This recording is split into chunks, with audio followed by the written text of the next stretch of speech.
نحمده ونستعينه ونستغفره ونعوذ بالله من شرور أنفسنا ومن سيئات أعمالنا من يهده الله فلا مضل له ومن يضلل فلا هادي له وأشهد أن لا إله إلا الله وحده لا شريك له وأشهد أن محمدا عبده ورسوله يا أيها الذين آمنوا اتقوا الله حق تقاته ولا تموتن إلا وأنتم مسلمون يا أيها الناس اتقوا ربكم الذي خلقكم من نفس واحدة وخلق منها زوجها وبث منهما رجالا كثيرا ونساء واتقوا الله الذي تساءلون به والأرحام إن الله كان عليكم رقيبا يا أيها الذين آمنوا اتقوا الله وقولوا قولا سديدا يصلح لكم أعمالكم ويغفر لكم ذنوبكم ومن يطع الله ورسوله فقد فاز فوزا عظيما أما بعد فإن خير الحديث كتاب الله وخير الهدي هدي محمد صلى الله عليه وسلم وشر الأمور محدثاتها وكل محدثة بدعة وكل بدعة ضلالة وكل ضلالة في النار۔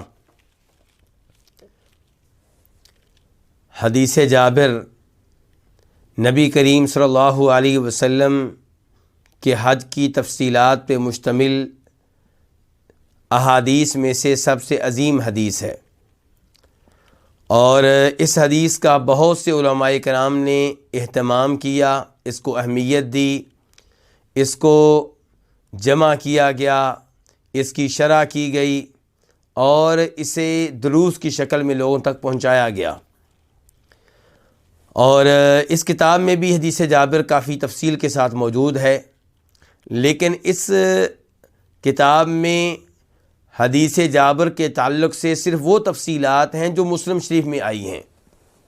اس حدیث کے تعلق سے وہ تفصیلات جو ابو داؤد شریف میں ہیں یا ابن ماجہ میں ہیں یا مسند احمد میں ہیں یا دیگر کتب احادیث میں ہیں، وہ یہاں پہ موجود نہیں ہیں۔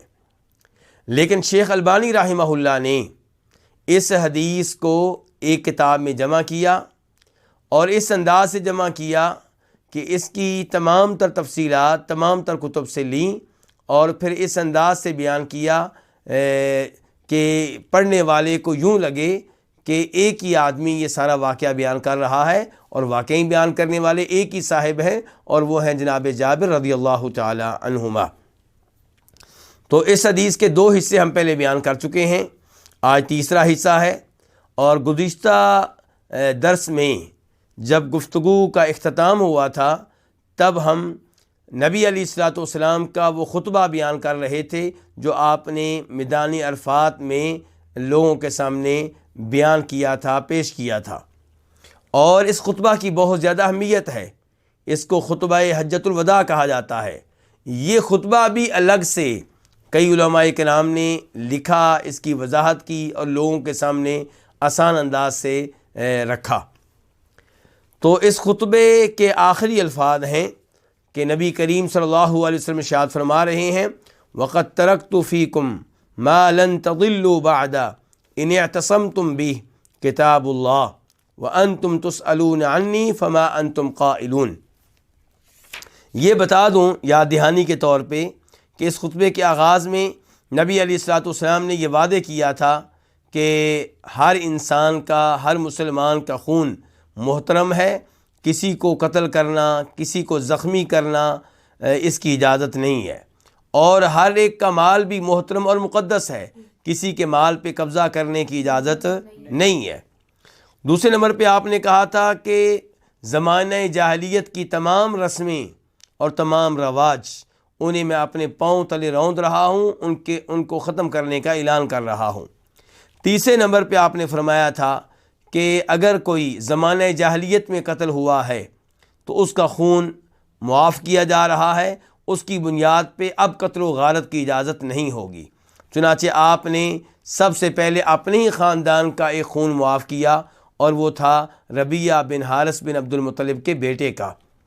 اس کے بعد آپ نے کہا کہ سود بھی ختم کیا جا رہا ہے، اور آپ نے سب سے پہلے جس سود کو ختم کرنے کا اعلان کیا وہ آپ کے چچا عباس بن عبد المطلب کا سود تھا.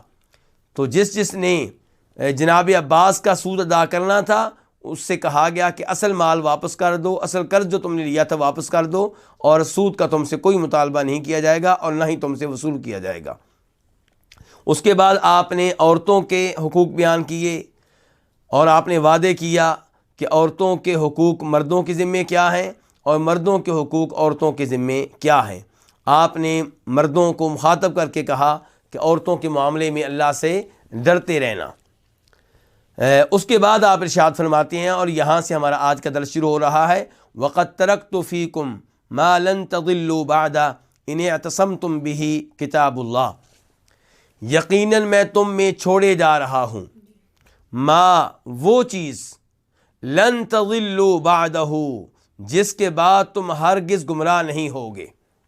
یعنی کہ تم میں ایک چیز چھوڑ کر جا رہا ہوں، اگر تم نے اس چیز کو مضبوطی سے تھام لیا، اس پہ عمل کیا، تو تم کبھی بھی گمراہ نہیں ہوگے، تم پھر حق پہ رہو گے. ان اعتصمتم بہ، اگر تم نے اس کو مضبوطی سے تھام لیا تو وہ چیز کیا ہے؟ فرمایا کتاب اللہ، وہ اللہ کی کتاب ہے. تو یہاں پہ آپ نے اللہ کی کتاب کا تذکرہ کیا ہے، یہاں پہ آپ نے اپنی سنت کا تذکرہ نہیں کیا، جبکہ دیگر احادیث میں آپ قرآن کریم کا اور اپنی سنت کا تذکرہ ایک ساتھ کرتے ہیں. آپ فرمایا کرتے ہیں کتاب اللہ و سنتی، لیکن یہاں پہ آپ نے کہا ہے کہ اگر تم نے اللہ کی کتاب کو مضبوطی سے تھام لیا تو پھر تم حق پہ رہو گے، گمراہی سے بچے رہو گے، گمراہی سے محفوظ رہو گے. یہاں سے منکرین حدیث کو موقع ملتا ہے، وہ کہتے ہیں دیکھو جی اللہ کے رسول علیہ السلام فرما رہے ہیں کتاب اللہ کافی ہے. یعنی کہ احادیث کے بغیر بھی اگر کوئی انسان قرآن پہ صحیح معنوں میں عمل کرتا ہے تو جنت میں داخل ہو جائے گا، جہنم کی آگ سے بچ جائے گا، اللہ کی ناراضگی سے بچ جائے گا، وہ راہ ہدایت پہ شمار ہوگا. تو گزارش یہ ہے کہ ایسے لوگ بھول جاتے ہیں کہ جب آپ قرآن پہ صحیح معنوں میں عمل کریں گے تو قرآن آپ سے مطالبہ کرے گا کہ نبی علیہ الصلوۃ والسلام کی احادیث پہ عمل ضروری ہے، واجب ہے، لازمی ہے.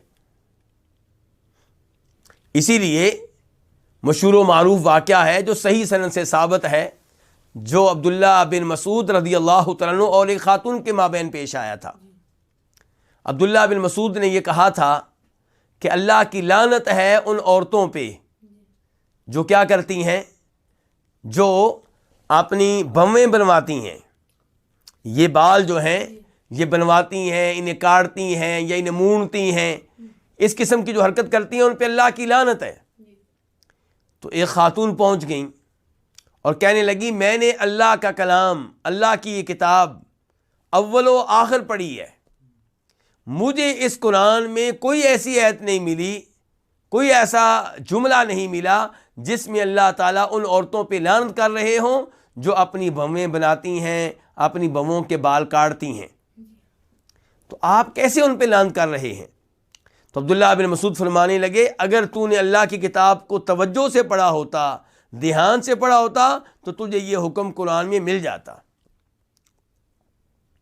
کیا اللہ نے قرآن میں یہ نہیں کہا کہ وَمَا آتَاكُمُ الرَّسُولُ فَخُذُوهُ وَمَا أَنْهَاكُمْ عَنْهُ فَانْتَهُوا، کہ جو بھی چیز تمہیں اللہ کے رسول دیں اس کو لے لو. اللہ قرآن کہہ رہا ہے جو بھی چیز اللہ کے رسول دیں اس کو لے لو، اور جس سے آپ روک دیں اس سے رک جاؤ. اسی لیے آج ہم گدھے کے گوشت کو حلال قرار دیتے ہیں یا حرام؟ حرام. جبکہ قرآن میں آپ کو کوئی ایسی آیت نہیں ملے گی جس میں گدھے کے گوشت کو حرام قرار دیا گیا ہو.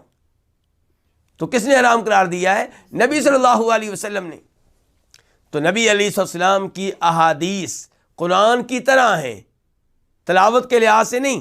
تلاوت کے لحاظ سے قرآن کا مقام و مرتبہ بہت اونچا ہے، لیکن عمل کرنے کے لحاظ سے، حجت ہونے کے لحاظ سے، دلیل ہونے کے لحاظ سے، اتھارٹی ہونے کے لحاظ سے جو درجہ قرآن کا ہے وہی درجہ ان حدیث کا ہے جو صحیح سند کے ذریعے آپ سے ثابت ہو جائیں. تو قرآن کو جب آپ پڑھیں گے قرآن کیا کہے گا؟ قرآن کہے گا قل ان کنتم تحبون اللہ فاتبعونی، اللہ تعالیٰ کہہ رہے ہیں کہ اگر تم اللہ سے محبت کرتے ہو تو میرے نبی کے نقش قدم پہ چلو، میرے نبی کے طریقے کو اپناؤ، میرے نبی کی سنتوں کو اپناؤ۔ تو قرآن کہہ رہا ہے کہ حدیث ضروری ہے، قرآن کہہ رہا ہے سنت ضروری ہے، اور کبھی قرآن کہے گا اطیعوا اللہ و اطیعوا الرسول، اللہ کی بھی اطاعت کرو، اللہ کے رسول علیہ السلام کی بھی اطاعت کرو۔ کبھی قرآن کہے گا من یطیع الرسول فقد اطاع اللہ، جس نے میرے رسول کی اطاعت کی اس نے میری اطاعت کی۔ تو کہنے کا مطلب یہ ہے کہ یہ کہنا کہ ان الفاظ سے پتہ چلا کہ احادیث کی ضرورت نہیں ہے اور جو احادیث کے بغیر دین پہ عمل کرے گا وہ کامیاب ہے، یہ خام خیالی ہے، یہ غلط فہمی ہے اور یہ غلط ہے۔ وہ آدمی گمراہ ہے جو نبی علیہ الصلوۃ والسلام کی احادیث سے کیا کرتا ہے؟ اعراض کرتا ہے، یا چند حدیثیں لے لیتا ہے جو اس کو اچھی لگتی ہیں اور چند چھوڑ دیتا ہے۔ وہ اپنی عقل کی پوجا کر رہا ہے، اپنی عقل پہ چل رہا ہے، وہ قرآن پہ نہیں چل رہا۔ وہ اپنے من کا پجاری ہے، جو حدیث اس کی عقل نے مان لی وہ اس نے لے لی، اور جو احادیث اس کی عقل کو اچھی نہ لگی ان کو اس نے ترک کر دیا۔ اور یہی صورتحال ہے آج کل کے زمانے میں جاوید احمد غامدی کی۔ میری یہ ذمہ داری ہے کہ میں ان لوگوں کو جو میرا درس سن رہے ہیں جاوید احمد غامدی کے فتنے سے آگاہ کرتا رہوں، کیونکہ بہت سے ہمارے احباب یہ سمجھتے ہیں کہ جاوید احمد غامدی ایسی باتیں نہیں کرتا جو شرک و بدعات پہ مشتمل ہوں، اس لیے یہ ٹھیک ہے۔ ہر وہ آدمی جو شرک و بدعات سے دور ہو اس کا مطلب یہ نہیں ہے کہ وہ ٹھیک ہے۔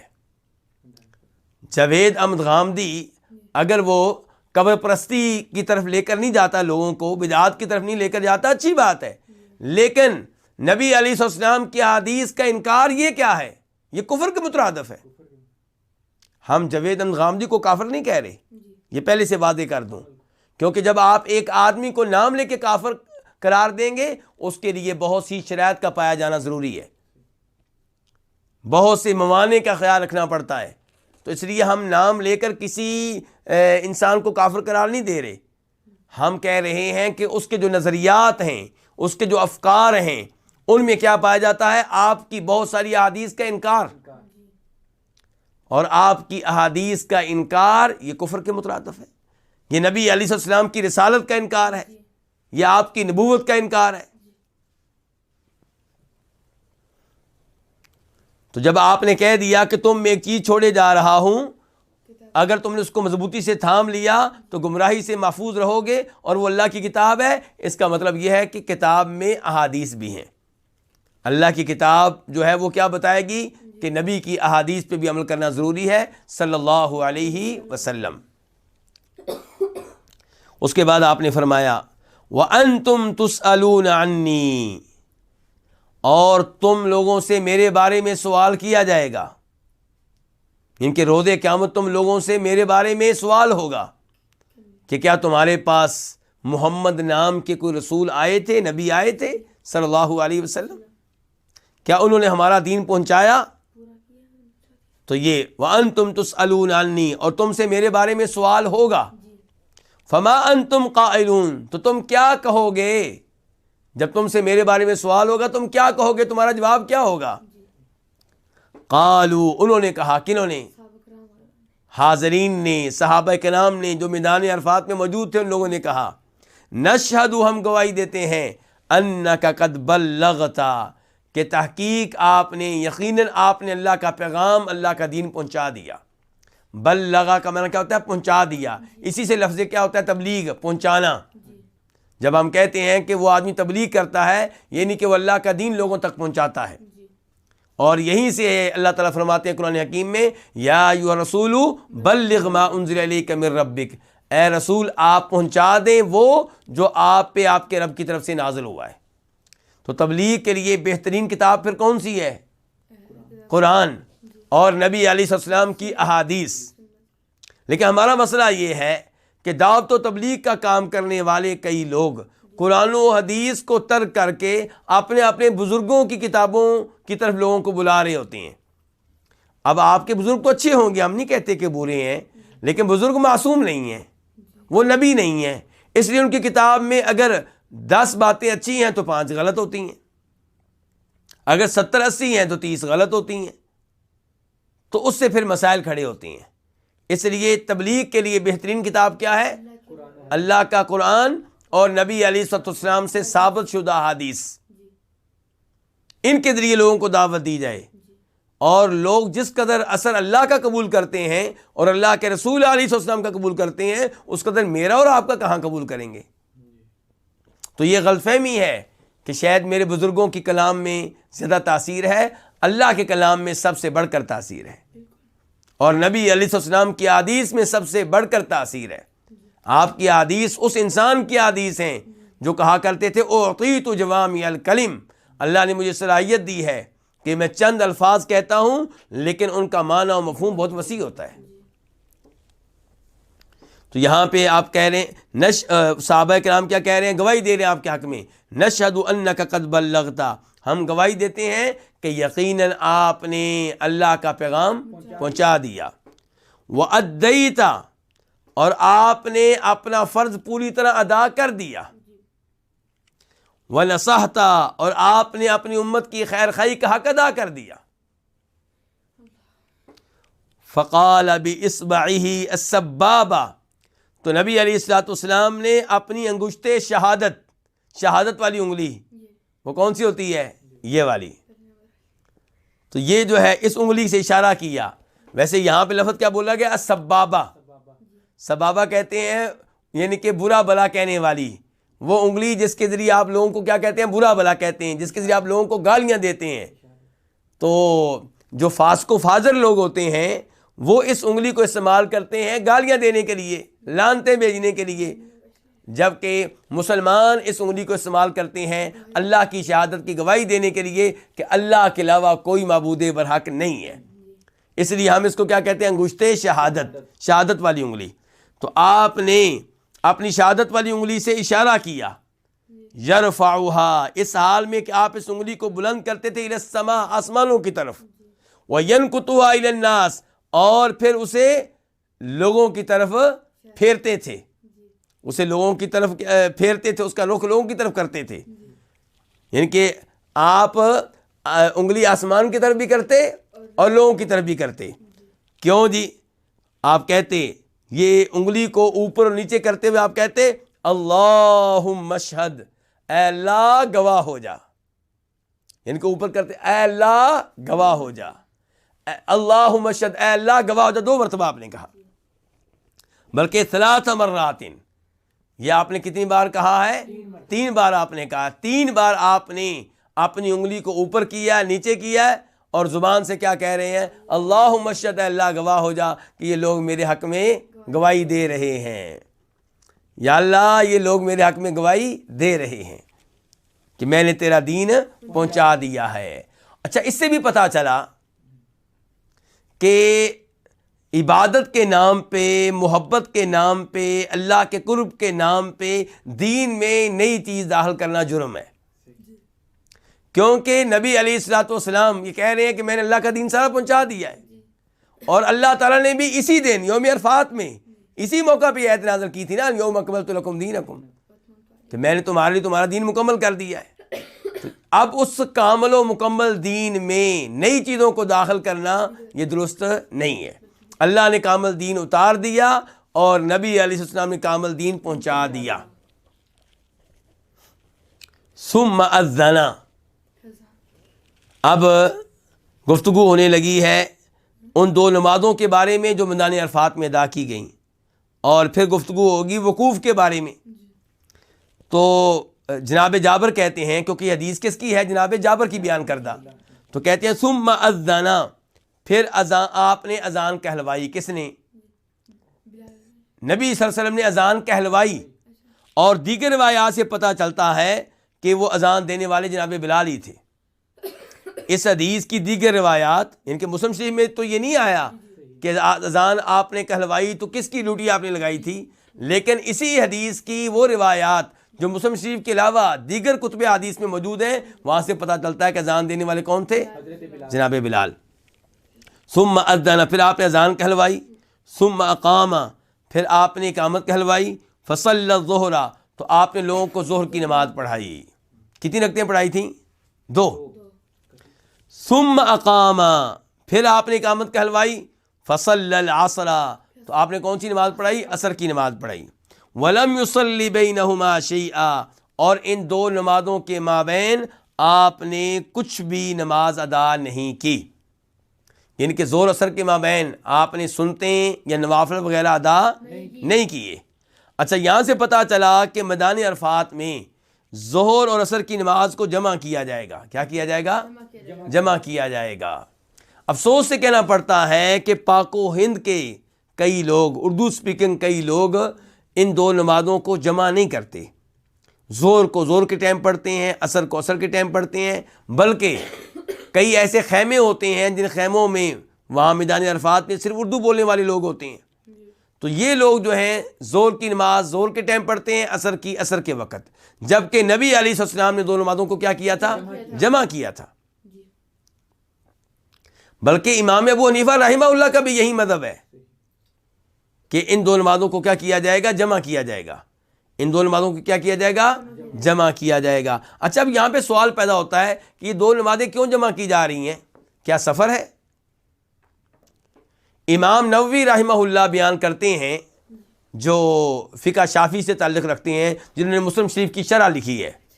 یہ امام نووی بیان کرتے ہیں کہ ہمارے اکثر شافعیوں کا موقف یہ ہے کہ میدان عرفات میں ظہر عصر 2 نمازوں کو جمع کرنا جو ہے وہ سفر کی وجہ سے. کس کی وجہ سے ہے؟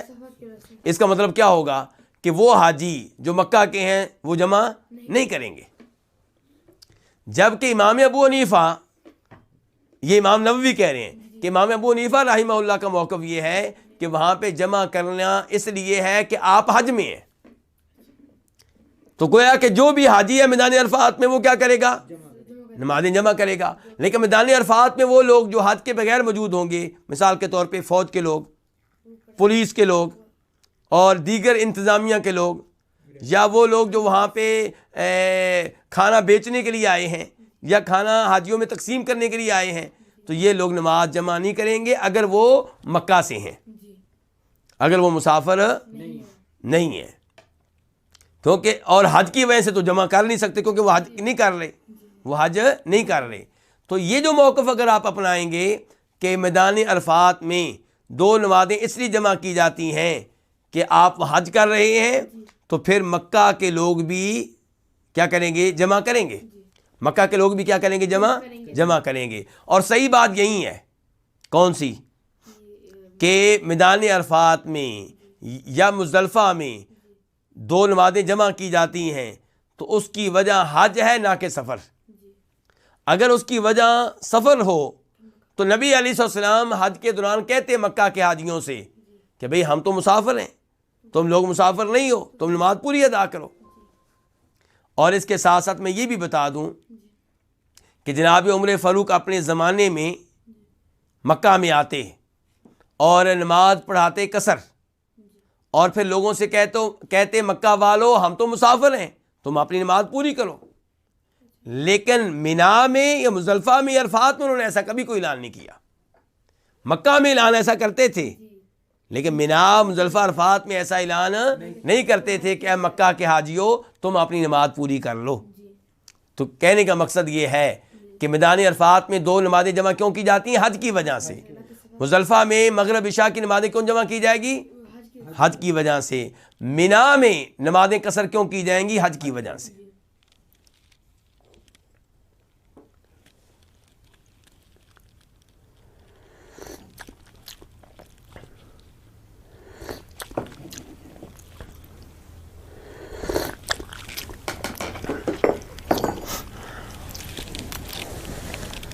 اور ان الفاظ سے بھی پتہ چلا کہ ظہر و عصر کی سنتیں ادا نہیں کی جائیں گی اور ان کے مابین نوافل بھی ادا، یعنی کہ ظہر و عصر کے درمیان میں نوافل ادا نہیں کیے جائیں گے. ظہر کی نماز کے بعد عصر کی نماز ایک ساتھ پڑھ لی جائے گی، ایک ہی وقت میں پڑھ لی جائے گی. اذان ایک ہوگی، اقامتیں 2 ہوں گی.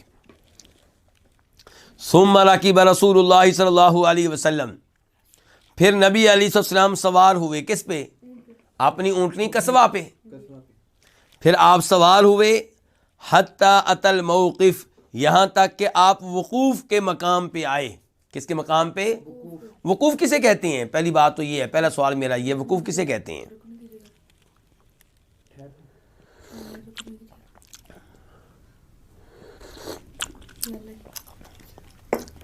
وقوف کا مطلب ہوتا ہے ٹھہرنا، رکنا. چاہے آپ وقوف کر رہے ہو کھڑے ہو کے، چاہے بیٹھ کر، چاہے لیٹ کر، وہ وقوف ہی کہلائے گا.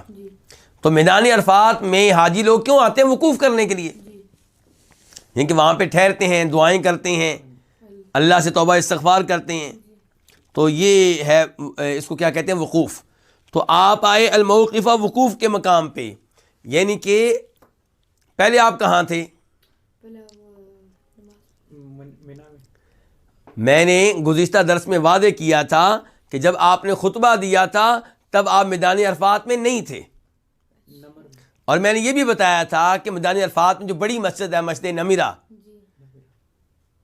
اس کے اس لحاظ سے دو حصے ہیں کہ اس مسجد کا وہ حصہ جو قبلہ کی جانب ہے، جدھر امام صاحب کھڑے ہوتے ہیں، وہ شروع والا جو حصہ ہے آدھا تقریباً، وہ میدان عرفات سے باہر ہے.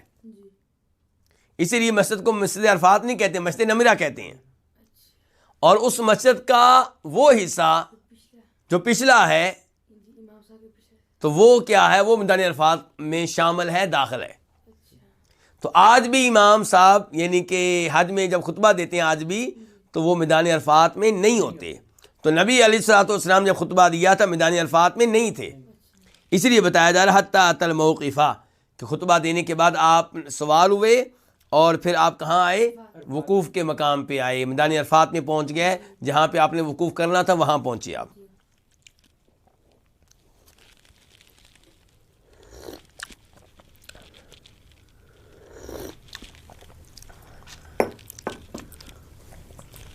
فجعل بطن ناقته القصواء الى الصخرات، تو آپ علیہ الصلوۃ والسلام نے اپنی اونٹنی قصوا کے پیٹ کو چٹانوں کی جانب کر لیا.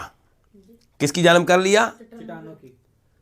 یہاں پہ میں یہ وضاحت کر دوں کہ حاجی لوگ، خصوصاً وہ جن کا تعلق اردو سے ہے، اردو بولنے والے ہیں، اردو سپیکنگ ہیں، یہ وہاں پہ موجود ایک چھوٹے سے پہاڑ پہ چڑھنے کی کوشش کرتے ہیں، جس کو کیا کہا جاتا ہے؟ جبل رحمت.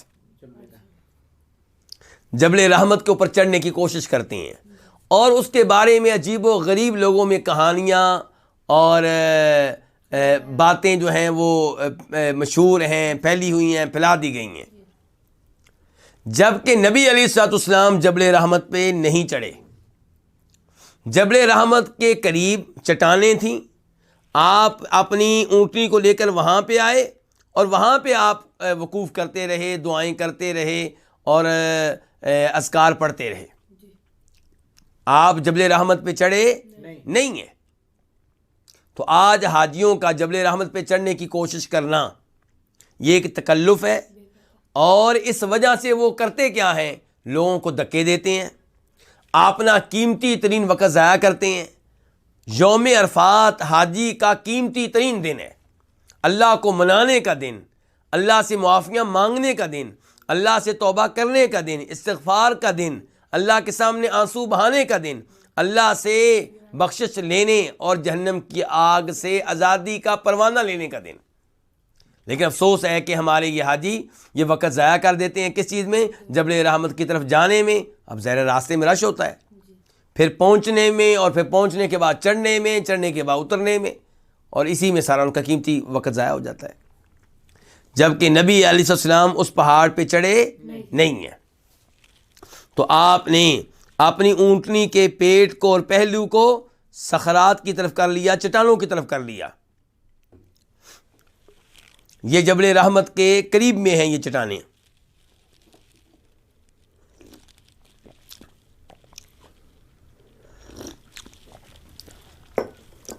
وَجَعَلَ حَبْلَ الْمُشَاةِ بَيْنَ يَدَيْهِ، اور آپ علیہ الصلوۃ والسلام نے پیدل چلنے والوں کے راستے کو اپنے سامنے رکھا. یعنی کہ وقوف جب آپ نے کیا ہے تو جگہ بتا رہے ہیں جناب جابر، کس جگہ آپ نے کیا ہے. تو بتا رہے ہیں ایک تو کہ وہ وہاں جہاں پہ چٹانیں ہیں ان چٹانوں کے قریب آپ اپنی اونٹنی کو لے کر اس طرح کھڑے ہوئے کہ اونٹنی کا جو پیڑ تھا وہ کس کی جانب تھا؟ چٹانوں کی طرف تھا، اور پیدل چلنے والوں کا جو راستہ ہے وہ آپ کے سامنے تھا. ٹھیک ہے. وجعل حبل المشاتی، پیدل چلنے والوں کا جو راستہ ہے بین یدیہ وہ آپ کے سامنے تھا. واستقبل القبلہ، اور آپ قبلہ رخ ہوئے. آپ کا منہ کس جانب تھا؟ قبلہ کی طرف تھا، مکہ کی طرف تھا. فلم یزل واقفا، تو آپ مسلسل وقوف کرتے رہے. حتی غربت الشمس، یہاں تک کہ سورج کیا ہو گیا؟ غروب ہو گیا. آپ دیکھیں کہ نبی علیہ السلام نے ظہر کے وقت داخل ہوتے ہی آپ نے کیا کیا ہے؟ خطبہ دیا ہے. ایسے ہی ہے. اور خطبہ دینے کے بعد آپ نے ظہر اثر کی نمازیں جمع کر لی ہیں. اس کے بعد سورج غروب ہونے تک مسلسل آپ دعائیں کرتے رہے، کیونکہ آپ جانتے تھے کہ یہ دن کتنا قیمتی ہے، اس دن کی کیا اہمیت ہے. اور آپ فرمایا کرتے تھے، ترمذی شریف کی حدیث ہے کہ افضل ما قلت انا والنبیون من قبلی، کہ سب سے بہتر الفاظ جو میں نے اور مجھ سے پہلے نبیوں نے کہے ہیں میدان عرفات میں، وہ کیا ہے؟ لا الہ الا اللہ وحدہ لا شریک لہ لہ الملک ولہ الحمد وہو علی کل شیء قدیر. یہ توحید کے الفاظ، یہ شرک سے لا تعلقی کے الفاظ، یہ آپ کہا کرتے تھے وہاں پہ. اور اس کے علاوہ پھر آپ دعائیں کرتے تھے. تو کہنے کا مطلب یہ ہے کہ مغرب تک مسلسل آپ نے دعائیں کی ہیں. ہم 5 منٹ دعا کریں تو تھک جاتے ہیں، 5 منٹ دعا کریں تو ہمیں اس کے بعد پتہ نہیں ہوتا ہم اللہ سے اب کیا مانگیں. لیکن جن کا اللہ کے ساتھ تعلق مضبوط ہو وہ اللہ سے باتیں کرتے رہتے ہیں، اللہ کے سامنے روتے رہتے ہیں، مناجاتیں کرتے ہیں، سرگوشیاں کرتے ہیں، اللہ کو مناتے ہیں.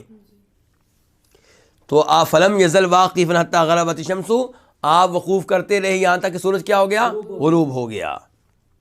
اور یہاں پہ 1-2 حدیثیں آپ کے سامنے رکھ دوں، جو اس حدیث جو جناب جابر نے بیان نہیں کی لیکن دیگر احادیث سے وہ الفاظ ثابت ہیں. مثال کے طور پہ فرماتے ہیں نبی علیہ الصلوۃ والسلام اس حدیث میں جس کو امام مسلم نے ہی روایت کیا ہے کہ جس قدر لوگوں کو اللہ تعالیٰ یوم عرفات میں جہنم کی آگ سے آزادی دیتے ہیں، اس قدر آزادی کسی اور دن میں نہیں دیتے. اور دوسری حدیث میں آتا ہے جس کو امام احمد نے روایت کیا ہے کہ نبی علیہ السلام فرماتے ہیں کہ اللہ تعالیٰ آسمان والوں کے سامنے فخر کرتا ہے کن پہ؟ ان حاجیوں پہ جو میدان عرفات میں کھڑے ہوتے ہیں. اللہ تعالیٰ کہتے ہیں مجھے بتاؤ یہ کس لیے آئے ہیں؟ غبار آلود، بال پراگندہ، کس لیے آئے ہیں؟ تو اللہ تعالیٰ کو یہ لوگ بڑے پسند ہیں جو اللہ کو منانے کے لیے میدان عرفات میں آئے ہیں، جو سفید کپڑے پہن کر میدان عرفات میں موجود ہیں، اللہ کے سامنے رو رہے ہیں، معافیاں مانگ رہے ہیں. یہ اللہ تعالیٰ کو بہت پسند ہے. تو آپ وقوف کرتے رہے یہاں تک سورج غروب ہو گیا.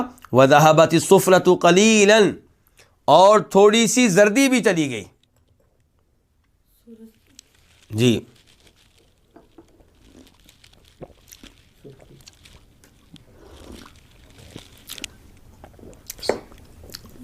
حتی غاب القرص، یہاں تک کہ سورج کی ٹکیا اچھی طرح غائب ہو گئی. سورج کی ٹکیا مکمل طور پہ غائب ہو گئی، یعنی کہ اس وقت تک آپ نے وقوف کیا ہے. سورج اچھی طرح غروب ہو گیا، سورج کی سرخی زردی غائب ہو گئی، سورج کی ٹکیا غائب ہو گئی. اس وقت تک آپ کا وقوف جاری رہا ہے. اس کے بعد پھر آپ میدان عرفات سے چلے ہیں کہاں کے لیے؟ مزدلفہ کے لیے. کہاں کے لیے؟ اچھا، مغرب کی نماز کا وقت ہو چکا تھا کہ نہیں؟ لیکن آپ نے میدان عرفات میں ادا نہیں کی. تو آج حاجی کو کیا کرنا چاہیے؟ نماز کا خیال کرے کہ میں قضا نہیں ہونے دوں گا اور فوراً ادا کروں گا، یا جیسے نبی علیہ السلام نے کیا تھا ویسے ہی کرے؟ جیسے آپ نے کیا تھا ویسے کرے. یہ ہے آپ کی سنت کی اہمیت، آپ کی احادیث کی اہمیت، کہ آپ کے نقش قدم پہ چلنا ہے. حالانکہ عام طور پہ تعلیمات ہمیں کیا ملتی ہیں کہ نماز کو اول وقت میں ادا کیا جائے، جتنی جلدی ادا کریں گے اتنا کیا ہے؟ افضل ہے. لیکن یہاں پہ افضل وہ ہے جو اللہ کے نبی نے کیا ہے صلی اللہ علیہ وسلم. تو آپ نے مغرب کی نماز کہاں ادا کی تھی؟ مزدلفہ میں جا کر. وَأَرْدَفَ أُسَامَةَ خَلْفَهُ، اور آپ نے اسامہ بن زید کو اپنے پیچھے سوار کر لیا. اسامہ بن زید کو اپنی سواری پہ اپنے پیچھے بٹھا لیا.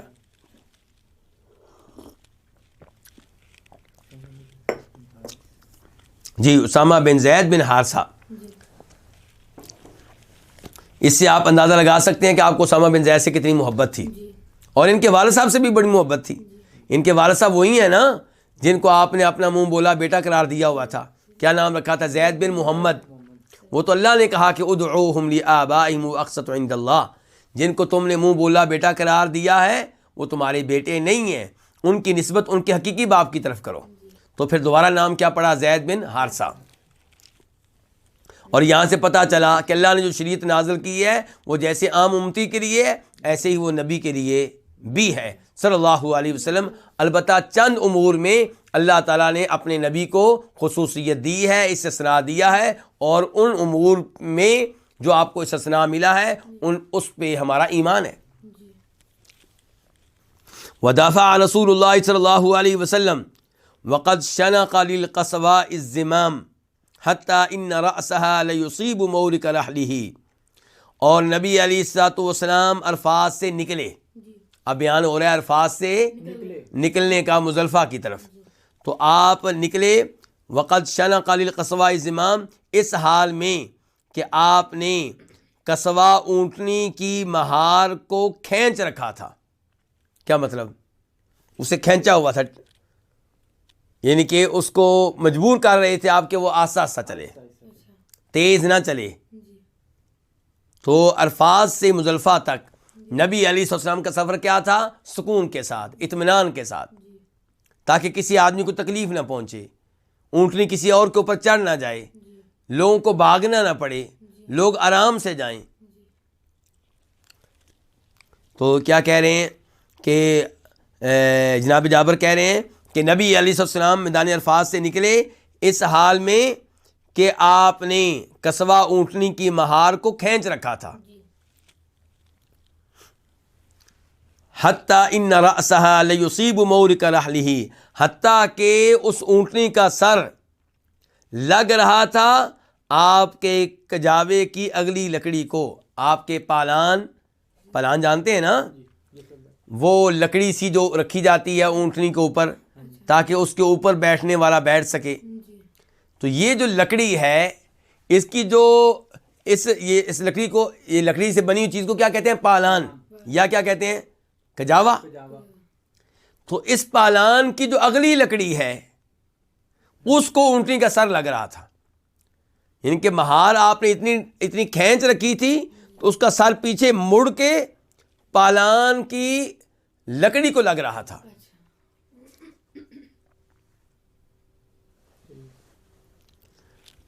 اور یہ وہ لکڑی ہے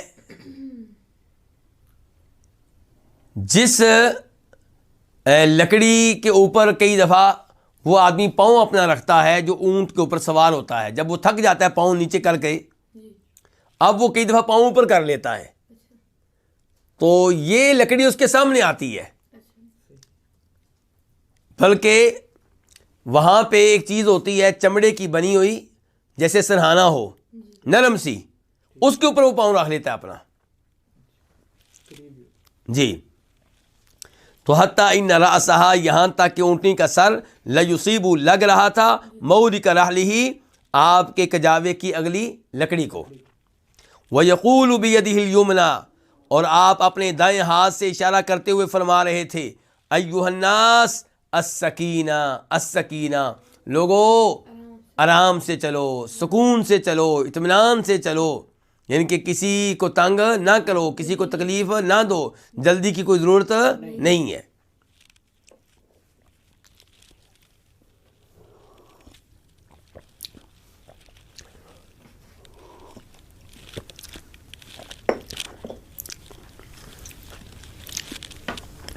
کلما اتی حبلا من الحبال ارخا لها قلیلا، جب بھی آپ ریت کے ٹیلوں میں سے کسی ٹیلے پہ چڑھنے لگتے کلما اتا حبل من الحبال، جب بھی آپ ریت کے ٹیلوں میں سے کسی ٹیلے پہ آتے تو ارخا لہا قلیلا، تو اونٹنی کی مہار کو تھوڑا سا ڈھیلا کر دیتے. کیوں؟ حتیٰ تصعد، تاکہ اس ٹیلے پہ چڑھ سکے، تاکہ اس کے اوپر چڑھنے میں مشکل پیش نہ آئے. اس انداز سے آپ جا رہے ہیں میدان عرفات سے کہاں؟ مزدلفہ میں. اب اگلا ہمارا موضوع کیا ہے اسی حدیث میں؟ مزدلفہ میں آپ کا پہنچنا، مزدلفہ میں 2 نمازیں ادا کرنا اور مزدلفہ میں آپ کا رات گزارنا. تو جناب جابر کہتے ہیں یہ موضوع بیان کرتے ہوئے، حتی اتل مزدلفہ، یہاں تک کہ آپ مزدلفہ آ گئے. کہاں آ گئے؟ فصلی بها المغرب والعشاء بأذان واحد واقامتین، تو آپ نے نماز ادا، مغرب و عشاء کی نماز ادا کی، بہا یہاں پہ، کہاں پہ؟ مزدلفہ میں، بأذان واحد، ایک اذان کے ساتھ، واقامتین، اور 2 اقامتوں کے ساتھ. ولم یسبح بینہما شیئا، اور ان 2 نمازوں کے مابین آپ نے کچھ بھی نفل ادا نہیں کیے. اچھا، پہلے ہم تذکرہ پڑھ رہے تھے 2 نمازیں جمع کرنے کا، کس جگہ؟ میدان عرفات میں. وہاں آپ نے 2 نمازیں جمع کی تھی، کون کون سی؟ ظہر اور عصر کی. اس کے بعد یہاں پہنچے ہیں تو مغرب عشاء کو آپ نے جمع کیا ہے، ایک اذان 2 اقامتیں. تو یہاں پہ بھی یہ 2 نمازیں جمع کرنی چاہیے، اور یہ آپ کی سنت ہے، اور اسی میں خیر ہے. آپ کی سنتوں کو اپنانے میں کیا ہے؟ خیر ہے، اسی میں امت کے لیے بہتری ہے. البتہ علماء کرام نے یہ تنبیہ کی ہے کہ اگر کوئی محسوس کرے کہ راستے میں عرفات سے مزدلفہ جاتے ہوئے میں بہت لیٹ ہو چکا ہوں، آدھی رات ہو رہی ہے، تو پھر وہ راستے میں ہی نماز پڑھ لے گا. کس کی؟ مغرب کی. پھر مغرب کی نماز وہ کہاں پڑھ لے گا؟ راستے میں پڑھ لے گا. کب؟ جب وہ محسوس کرے کہ راستے میں آدھی رات ہو رہی ہے. بلکہ عشاء کی نماز بھی پھر پڑھ لے اس کے ساتھ ہی.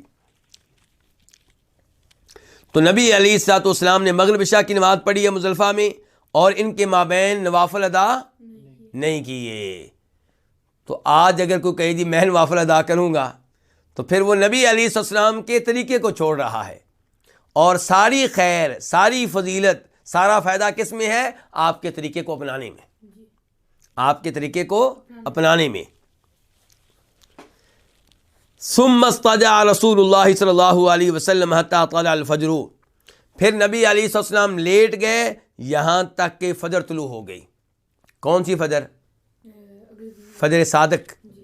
ایک فجر کاذب ہوتی ہے نا، فجر صادق جس کے ساتھ ہی فجر کی اذان ہوتی ہے، اس کو کیا کہتے ہیں؟ فجر صادق. وہ طلوع ہو گئی. یہاں میں آپ کی توجہ چاہوں گا کہ آپ دیکھیں گے، اللہ ہم سب کو بار بار حج کرنے کی توفیق دے، آپ دیکھیں گے کہ مزدلفہ کی اس رات ہمارے کئی لوگ بڑے ہی ذوق و شوق سے، بڑے ہی جوش و جذبے سے اللہ کی عبادت کر رہے ہوں گے، نوافل ادا کر رہے ہوں گے، تہجد کی نماز پڑھ رہے ہوں گے، دعائیں کر رہے ہوں گے، جبکہ یہ وہ واحد رات ہے جس رات نبی علیہ السلام نے تہجد کی نماز ادا نہیں کی. یعنی کہ ہمارے نبی نے صلی اللہ علیہ وسلم پوری زندگی تہجد کی نماز ادا کی ہے. ایک ہی رات ہے جس رات آپ نے تہجد کی نماز ترک کی ہے، وہ کون سی رات ہے؟ مزدلفہ کی رات. تو اس رات ہمارے یہ بھائی کیا کہتے ہیں کہ ہم نے تہجد پڑھنی ہے.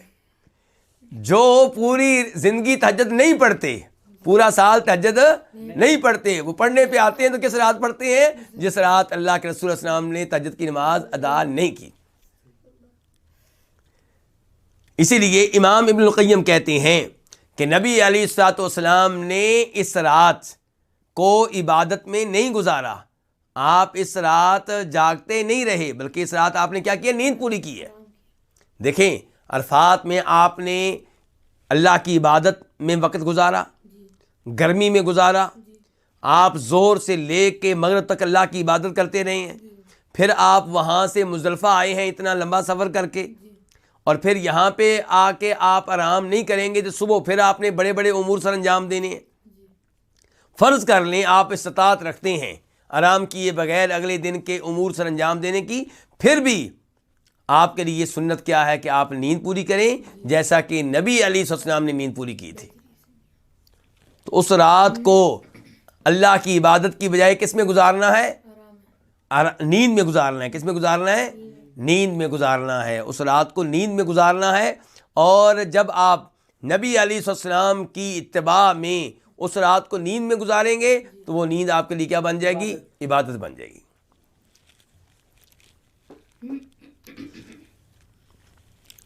تو جناب جابر کہتے ہیں کہ پھر نبی علیہ السلام لیٹ گئے، کس کے بعد؟ یعنی کہ مغرب عشاء کی نماز ادا کرنے کے بعد آپ لیٹ گئے، حتیٰ طلع الفجر، یہاں تک کہ فجر طلوع ہو گئی، یعنی کہ پوری رات لیٹے رہے ہیں۔ کہتے ہیں لیٹ گئے یہاں تک کہ فجر طلوع ہو گئی۔ البتہ یہاں پہ میں یہ گزارش کرنا چاہوں گا کہ وتر کی نماز ادا کی جائے گی، کیونکہ دیگر روایات سے پتہ چلتا ہے کہ آپ وتر کی نماز ترک نہیں کرتے تھے، نہ سفر میں نہ حضر میں۔ یعنی کہ سفر میں نہ حضر میں، اس کا مطلب ہے کسی بھی موقع پہ آپ وتر کی نماز ترک نہیں کرتے تھے۔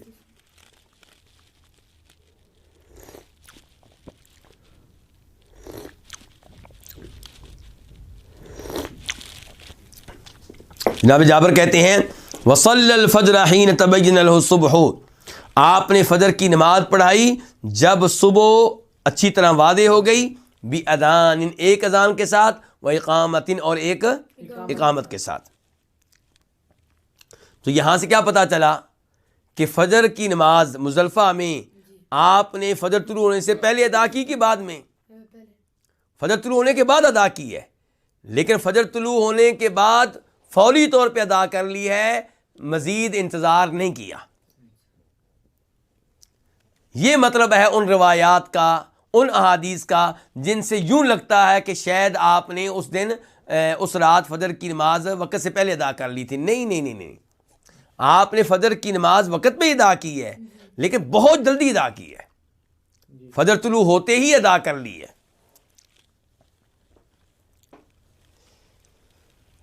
اس کے بعد گفتگو جس مسئلے پہ جناب جابر کرنے لگے ہیں وہ کیا مسئلہ ہے؟ مشعر الحرام پہ وقوف کا۔ مشعر الحرام پہ، مشعر الحرام کسے کہتے ہیں؟ مشعر الحرام کے بارے میں دو موقف ہیں علماء کرام کے۔ ایک موقف یہ ہے کہ مشعر الحرام مزدلفہ کا دوسرا نام ہے، پورا مزدلفہ کا دوسرا نام کیا؟ مشعر الحرام۔ اور دوسرا موقف یہ ہے کہ مشعر الحرام پورے مزدلفہ کے نام نہیں ہے، بلکہ مزدلفہ میں ایک پہاڑ ہے جس کو مشعر الحرام کہتے ہیں، جس کو قزح بھی کہا جاتا ہے۔ کیا کہا جاتا ہے؟ قزح۔ تو ثم رکب القصواء، جناب جابر کہتے ہیں پھر آپ قصواء پہ سوار ہوئے۔ اب آپ کہاں سوار ہو رہے ہیں؟ نہیں، کس جگہ پہ موجود ہیں فی الحال؟ مزدلفہ میں۔ آپ قصواء پہ سوار ہوئے، حتی اتی المشعر الحرام، یہاں تک کہ آپ مشعر الحرام پہ آئے۔ تو مشعر الحرام پھر کیا ہے؟ پہاڑ کا نام ہے، پہاڑ پہ آپ آئے۔ اور ابو داؤد شریف کی روایت سے پتہ چلتا ہے کہ آپ اس پہاڑ پہ چڑھے۔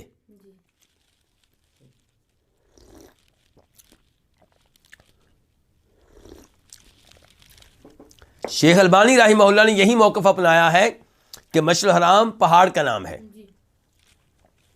فاستقبل القبلہ، تو آپ نے کدھر منہ کیا؟ قبلے کی طرف اپنا منہ کیا۔ فدعاہ، تو آپ نے اللہ سے دعائیں کی۔ دعائیں کس سے کی ہیں؟ اللہ تعالیٰ سے کی ہیں۔ اور یہاں پہ ابو داؤد شریف کے الفاظ ہیں فحمد اللہ، اس موقع پہ آپ نے اللہ کی حمد و ثنا بیان کی۔ وکبرہ، جناب جابر کہہ رہے ہیں اور آپ نے اللہ کی کبریائی بیان کی، یعنی کہ کیا کہتے رہے؟ اللہ اکبر، اللہ اکبر۔ وحللہ، اور آپ نے لا الہ الا اللہ کہا۔ ووحدہ، اور آپ نے اللہ کی توحید بیان کی، یعنی کہ کیا کہا ہوگا؟ وحدہ لا شریک لہ۔ تو یہ الفاظ ہیں جو اس موقع پہ آپ کہتے رہے۔ کہاں پہ؟ مزدلفہ میں۔ کس وقت؟ کس وقت؟ فجر کے بعد۔ فجر کے بعد مشعر الحرام پہ یہ آپ اللہ کا ذکر کر رہے ہیں اور یہ آپ کا وقوف ہے۔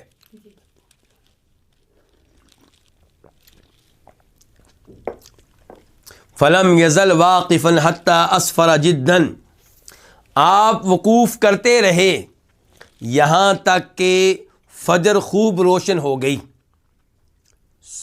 صبح جو ہے وہ بہت واضح ہو گئی، یعنی کہ سورج نہیں نکلا تھا لیکن روشنی خوب پھیل گئی تھی. تو آپ فلم یزل واقفاً، آپ مسلسل وقوف کرتے رہے، حتیٰ اسفر جداً، یہاں تک کہ خوب کیا ہو گئی، روشنی ہو گئی. اچھا یہاں پہ وقوف آپ نے کس چیز پہ کیا ہے؟ سواری پہ، قصبہ پہ سوار ہیں. اور میدان عرفات میں بھی آپ نے وقوف کس پہ کیا تھا؟ اپنی اونٹنی پہ کیا تھا. وہاں پہ بھی آپ نے وقوف کس پہ کیا تھا؟ اونٹنی پہ کیا تھا. تو یہاں پہ بھی آپ مشعر الحرام آئے ہیں تو اپنی اونٹنی پہ آئے ہیں. تو اس سے یہی لگتا ہے کہ آپ کا وقوف کس چیز پہ ہے؟ اونٹنی پہ ہی ہے. واللہ عالم. فدفع قبل ان تطلع الشمس، تو آپ روانہ ہوئے، آپ نکلے کہاں سے؟ مزدلفہ سے. کس جگہ کے لیے؟ منا کے لیے. فدفع قبل ان تطلع الشمس، تو آپ نکلے سورج طلوع ہونے سے پہلے. کب نکلے آپ؟ سورج طلوع ہونے سے پہلے.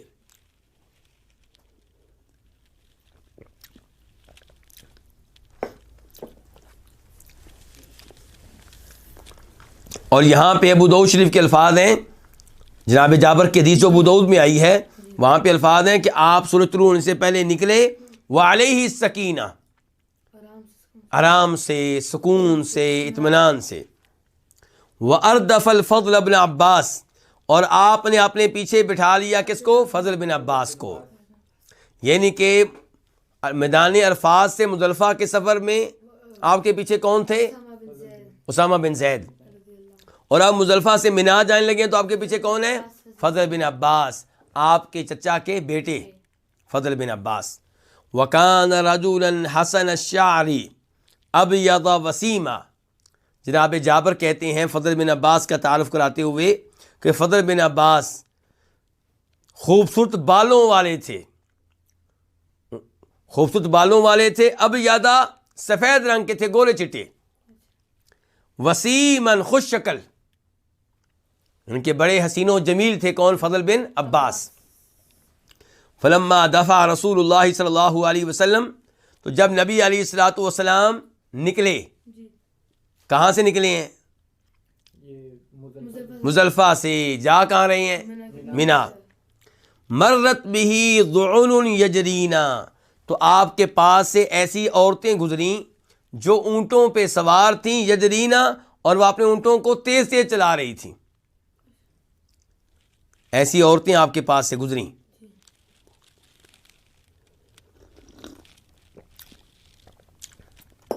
فطافق الفضل ينظر الیہن، تو فضل بن عباس ان عورتوں کو دیکھنے لگے.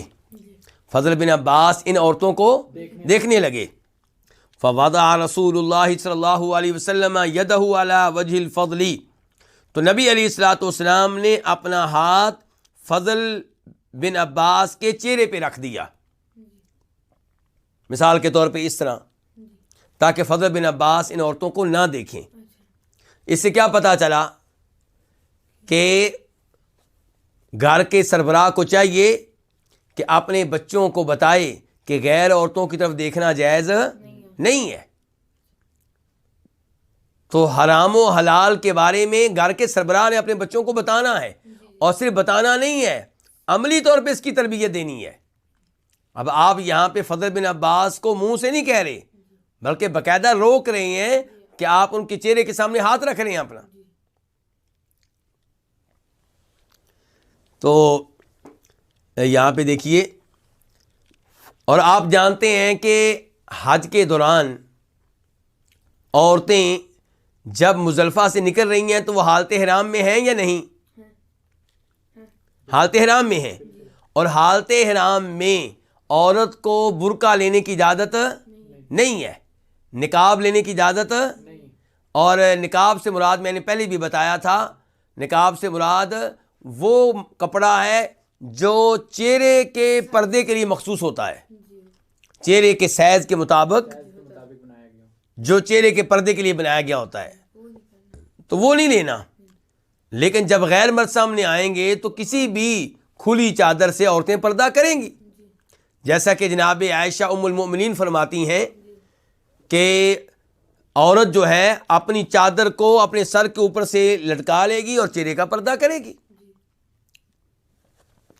اور پھر فاطمہ بنت منذر کہتی ہیں کہ ہم جناب اسماء بنت ابی بکر کے ساتھ تھیں، یعنی کہ فاطمہ اپنی دادی کا نام لے رہی، کس کا نام لے رہی ہیں؟ اپنی دادی کا، کہ ہم ان کے ساتھ تھیں، اور وہ صحابیہ ہیں جناب عائشہ کی بہن اسماء بنت ابی بکر، ہم ان کے ساتھ تھیں، تو جب مرد ہمارے سامنے آتے تھے تو ہم اپنے چہروں کو ڈھانک لیا کرتی تھی، پردہ کرتی تھیں ہم۔ اس کا مطلب یہ ہے کہ عورتیں حالت احرام میں بھی پردہ کریں گی، لیکن کسی بھی کھلی چادر سے، اور جب غیر مرد سامنے نہیں ہوں گے تو پھر اپنے چہرے کو ننگا کر لیں گی، مثال کے طور پہ اپنے خیمے میں جب کہ وہاں پہ کوئی غیر مرد نہ ہو، اور اپنے ہوٹل کے کمرے میں جب کہ وہاں پہ کوئی غیر مرد نہ ہو۔ تو یہ عورتیں حالت احرام میں ہیں، تو کیا ان کا پردہ اسی طرح یعنی کہ ہوگا جیسے حالت احرام سے پہلے ہوتا ہے؟ نہیں، حالت احرام سے پہلے عورت کا پردہ جو ہوتا ہے وہ مضبوط ہوتا ہے، پائیدار ہوتا ہے، کیونکہ یہ وہ پردہ ہوتا ہے جس کی اس کو عادت ہے 20 سال سے، 25 سال سے، 30 سال سے۔ اور اب حالت احرام میں جو پردہ کیا جا رہا ہے، اس میں عورت کو وہ مہارت نہیں ہوتی جو دوسری طرح پردہ کرنے میں ہوتی ہے، نقاب کی شکل میں، برقع کی شکل میں۔ تو شاید اس لیے ان عورتوں کا پردہ کچھ ڈھیلا ہوگا، اور کہیں نہ کہیں سے ان کا چہرہ کچھ نظر آ رہا ہوگا، یا کوئی ایسی وجہ ہوگی جس کی وجہ سے فضل بن عباس ان کی طرف دیکھ رہے تھے۔ لیکن نبی علیہ السلام نے کیا یہاں پہ خاموش تماشائی کا کردار ادا کیا؟ نہیں، آپ نے فضل بن عباس کے چہرے کے سامنے اپنا ہاتھ رکھ دیا ہے۔ تو اب سوچئے کہ اگر ہمارے گھر میں ہمارے بچے بیٹھتے ہیں اپنی کزن کے ساتھ، خالہ کی بچیوں کے ساتھ، پھپھو کی بچیوں کے ساتھ، چچا کی بچیوں کے ساتھ بیٹھتے ہیں اور گفتگو کر رہے ہیں، تو کیا ہمیں خاموش تماشائی کا کردار ادا کرنا چاہیے؟ بالکل نہیں، روکنا چاہیے کہ بیٹا آپ کا ان لڑکیوں کے ساتھ یوں بیٹھنا درست نہیں ہے، اور ان لڑکیوں کو آپ سے پردہ کرنا چاہیے، اور آپ کو چاہیے کہ اپنی نگاہ جھکا لیں جب یہ آپ کے سامنے آئیں۔ ہاں، ضرورت کی کوئی بات کی جا سکتی سب کے سامنے، ایسی آپ نے فضل بن عباس کے چہرے کے سامنے اپنا ہاتھ رکھ دیا ہے۔ تو اب سوچئے کہ اگر ہمارے گھر میں ہمارے بچے بیٹھتے ہیں اپنی کزن کے ساتھ، خالہ کی بچیوں کے ساتھ، پھپھو کی بچیوں کے ساتھ، چچا کی بچیوں کے ساتھ بیٹھتے ہیں اور گفتگو کر رہے ہیں، تو کیا ہمیں خاموش تماشائی کا کردار ادا کرنا چاہیے؟ بالکل نہیں، روکنا چاہیے کہ بیٹا آپ کا ان لڑکیوں کے ساتھ یوں بیٹھنا درست نہیں ہے، اور ان لڑکیوں کو آپ سے پردہ کرنا چاہیے، اور آپ کو چاہیے کہ اپنی نگاہ جھکا لیں جب یہ آپ کے سامنے آئے۔ ہاں، ضرورت کی کوئی بات کی جا سکتی سب کے سامنے۔ ایسی اگر کسی کا بچہ گانے سنتا ہے، یا آپ نے بچے کو موبائل دے رکھا ہے اور وہ اس میں گندی فلمیں دیکھتا ہے، گندے ڈرامے دیکھتا ہے، عورتوں کی تصویریں دیکھتا ہے، تو آپ کا فرض ہے کہ آپ اسے اس سے روکیں۔ مجھے آج ہی ایک صاحب ملے، آج ہی، ابھی گھنٹہ 2 گھنٹے کی پہلے کی بات ہے، وہ ایک دینی ادارے سے تعلیم یافتہ ہیں، تو وہ مجھ سے کسی سوال کا جواب مانگ رہے تھے، تو میں چاہ رہا تھا کہ ان کو واٹس ایپ کے ذریعے بھیج دوں، تو میں نے کہا آپ کے پاس واٹس ایپ ہے؟ کہنے لگے نہیں میرے پاس واٹس ایپ نہیں ہے۔ میں کیوں؟ کہتے ہیں پہلے واٹس ایپ تھا، اب میں نے ختم کر دیا۔ کیوں ختم کر دیا؟ کہنے لگے اس لیے کہ مجھے کسی نے کوئی غلط قسم کی ویڈیو بھیج دی اور میں نے خیال نہیں کیا اور میرے بچوں نے دیکھ لی، اس وقت سے میں نے نیٹ ختم کر دیا۔ تو یہ والدین کی ذمہ داری ہے، بچے آپ کے پاس امانت ہیں، روز قیامت آپ سے ان کے بارے میں سوال ہوگا، جیسے اللہ کے رسول کیا فرما رہے تھے صحابہ کرام سے کہ تم لوگوں سے میرے بارے میں سوال ہو، اور اللہ تعالیٰ فرماتے ہیں یا ایھا الذین آمنوا قوا انفسکم واہلیکم نارا، اے ایمان والو اپنے آپ کو اور اپنے اہل عیال کو جہنم کی آگ سے بچا لو۔ تو یہاں پہ کہہ رہے ہیں جناب جابر کہ فلما دافع رسول اللہ صلی اللہ علیہ وسلم، جب نکلے رسول اللہ صلی اللہ علیہ وسلم کہاں سے؟ مزدلفہ سے مینا کے لیے، تو مرت بھی ضعن یجرینا، آپ کے پاس سے اونٹوں پہ سوار عورتیں گزریں، یجرینا جو اپنے اونٹوں کو دوڑا رہی تھیں، فتفیق الفضل ينظر الیہن، تو فضل بن عباس ان کی طرف دیکھنے لگے. فوضع رسول اللہ صلی اللہ علیہ وسلم یدہ علی وجہ الفضل، تو نبی علیہ السلام نے اپنا ہاتھ فضل کے چہرے پہ رکھ دیا. فحول الفضل وجهه الى الشق الاخر، تو فضل نے اپنا چہرہ دوسری جانب پھیر لیا. ينظر، اور وہ ادھر سے دیکھنے لگے. ينظر، اس آدمی کو کیا کرنے لگے؟ دیکھنے لگے. فحول رسول اللہ صلی اللہ علیہ وسلم يده من الشق الاخر على وجه الفضل، تو اللہ کے رسول علیہ الصلوۃ والسلام نے اپنا ہاتھ پھیرا من الشق الاخر، دوسری جانب سے، على وجه الفضل، فضل کے چہرے پہ. یصرف وجهه من الشق الاخر، آپ ان کے چہرے کو دوسری جانب سے پھیر رہے تھے. ينظر، جو کہ دیکھ رہے تھے. ان کے فضل بن عباس دوسری جانب سے اب دیکھ رہے تھے، تو آپ نے ادھر سے بھی ان کو روکا ہے، اور اس معاملے میں آپ نے خاموشی اختیار نہیں کی. خاموشی اختیار کرنے سے مراد ہے کہ عملی طور پہ آپ نے اس سے روکا ہے. اور ایک ہوتا ہے کہ آپ برائی سے روکیں کس کے ساتھ؟ منہ کے ساتھ، زبان کے ساتھ، اور ایک ہوتا ہے ہاتھ کے ساتھ. اور زیادہ بہتر کیا ہاتھ کے ساتھ روکنا؟ اگر آپ ہاتھ کے ذریعے برائی سے روکنے کی استطاعت رکھتے ہیں. اگر ہاتھ کے ذریعے برائی سے روکیں اور کسی فتنہ کا خطرہ نہ ہو تو پھر ہاتھ کو استعمال کرنا چاہیے. مثال کے طور پہ اپنے گھر میں اپنی وائف کو اور اپنے بچوں کو، ان کو قوت و طاقت کے ساتھ برائی سے روکنا چاہیے، اگر وہ زبانی طور پہ آپ کی بات ماننے کے لیے تیار نہیں. حتی اتا بطن محصر، یہاں تک کہ آپ وادی محصر میں پہنچ گئے. وادی محصر کون سی جگہ ہے؟ یہ وہ جگہ ہے جہاں پہ اللہ کا عذاب نازل ہوا تھا ہاتھی والوں پہ. الم تر کیف فعل ربک باصحاب الفیل، کیا آپ نے دیکھا نہیں کہ آپ کے رب نے ہاتھی والوں کے ساتھ کیا کیا تھا؟ تو جب یہ لوگ، یعنی کہ وہ ہاتھی والے ابرا حبشی وغیرہ، یہ پہنچے اس جگہ جو مزدلفہ اور مینا کے درمیان میں ہے، تو یہاں ان پہ اللہ کا عذاب آیا تھا. تو نبی علیہ الصلوۃ والسلام کی یہ عادت تھی کہ جس مقام پہ اللہ کا عذاب آیا ہوتا تھا وہاں سے آپ تیزی سے گزرتے تھے. وہاں سے آپ کیسے گزرتے تھے؟ تیزی کے ساتھ آپ گزرتے تھے. اور آج کل لوگ کیا چاہتے ہیں؟ آج کل لوگ چاہتے ہیں کہ ایسے مقامات پہ ہم جائیں پکنک منانے کے لیے، سیر و سیاحت کے لیے، جبکہ یہ عمل درست نہیں ہے. اگر کسی نے وہاں پہ جانا ہے تو وہ عبرت حاصل کرنے کے لیے جائے، رونے کے لیے جائے. آپ ایک حدیث میں فرماتے ہیں کہ جب تم ایسی جگہ سے گزرو جہاں پہ اللہ کا عذاب آیا ہو تو وہاں پہ روتے ہوئے گزرو، یا کم از کم رونے والی شکل بنا لو. یعنی پکنک کے لیے جانا، تصویریں کھنچوانے کے لیے، یادگار کے طور پہ ایسے کام درست نہیں ہے. اور افسوس سے کہنا پڑتا ہے کہ کئی لوگ ایسے مقامات پہ جا رہے ہیں اور جاتے ہیں، اور مقصد صرف پکنک منانا ہوتا ہے، سیر و سیاحت کرنا ہوتا ہے، یادگار ایسی تصویریں بنانا جو یادگار کے طور پہ ہوں. اور ایسا نہیں ہوتا کہ وہاں پہ ان کو اپنے گناہ یاد آئیں اور اللہ سے ڈریں کہ ان لوگوں کے اوپر اللہ کا عذاب آیا تھا گناہوں کی وجہ سے، ہم بھی بہت گنہگار ہیں، کہیں ہمارے اوپر اللہ کا عذاب نہ آ دے. وہاں انسان توبہ کرے، استغفار کرے، معافی مانگے. تو حتی اتا بطن محصر، یہاں تک کہ آپ کہاں آئے؟ وادی محصر میں. فحرک قلیلا، تو وہاں پہ آپ نے اپنی سواری کو قدرے حرکت دی. فحرک، آپ نے حرکت دی، تیز چلایا. قلیلا، تھوڑا سا تیز چلایا. کس کو؟ آپ نے اپنی سواری کو. ثم سلک الطریق الوسطی التي تخرج على الجمرة الكبرى.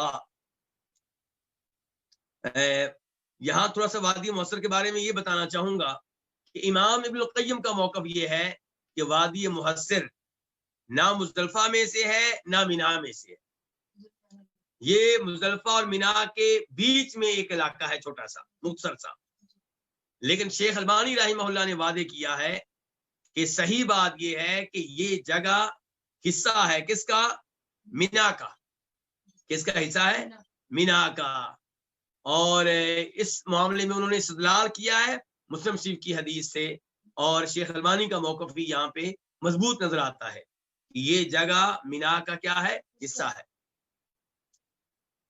اس کے بعد جناب جابر کہتے ہیں ثم سلک الطریق الوسطی التي تخرج الى الجمرة الكبرى، پھر آپ اس درمیانی راستے پہ چلے جو جمرہ کبریٰ پہ جا نکلتا ہے، جمرۃ العقبہ پہ جا نکلتا ہے، یعنی کہ آپ نے اس درمیانی راستے کو اختیار کیا، جس راستے پہ آپ چلتے رہیں تو کیا آئے گا؟ بڑا جمرہ آ جائے گا، جمرۃ العقبہ آ جائے گا، وہ جمرہ جس کو کنکریاں مارتے ہیں 10 تاریخ کو، اس کو 11 کو بھی مارتے ہیں، 12 کو بھی، لیکن یہ وہ جمرہ ہے کہ 10 تاریخ کو کنکریاں اسی کو ماری جائیں گی، باقی جمرات کو نہیں ماری جائیں گی. تو اس کو کیا کہتے ہیں؟ جمرہ کبریٰ، بڑا جمرہ، اور جمرۃ العقبہ بھی کہتے ہیں اس کو. تو آپ نے اس درمیانی راستے کو اختیار کیا جو کہاں پہ جا نکلتا ہے؟ جمرہ کبریٰ پہ جا نکلتا ہے. حتی اتل جمرۃ التی عند الشجرہ، یہاں تک کہ آپ اس جمرے کے پاس پہنچ گئے جو درخت کے پاس ہے. اس کا مطلب یہ ہے کہ اس زمانے میں اس بڑے جمرہ کے پاس درخت ہوا کرتا تھا، اس لیے جناب جابر کیا کہہ رہے ہیں؟ یہاں تک کہ آپ پہنچ گئے اس جمرہ کے پاس جس کے پاس کیا ہوا کرتا تھا؟ درخت ہوا کرتا تھا، وہ جمرہ جو درخت کے پاس تھا. فرماہا بسبع حصیات، آپ نے اس کو کتنی کنکریاں ماری ہیں؟ 7.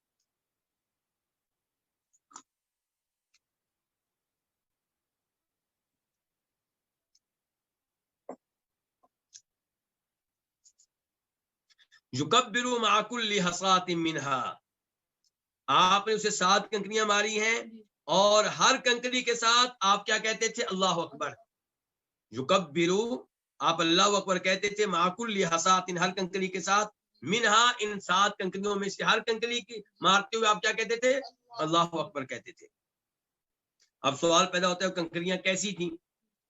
تو کہتے ہیں جناب جابر حصل خدفی، وہ کنکریاں چھوٹی چھوٹی تھیں، اتنی چھوٹی کہ انگوٹھی اور کیا کہنا چاہتا ہوں، انگلی جو ہے، انگوٹھے اور انگلی کے بیچ کے ذریعے اگر آپ مارنا چاہیں تو آپ کنکری مار سکتے ہیں.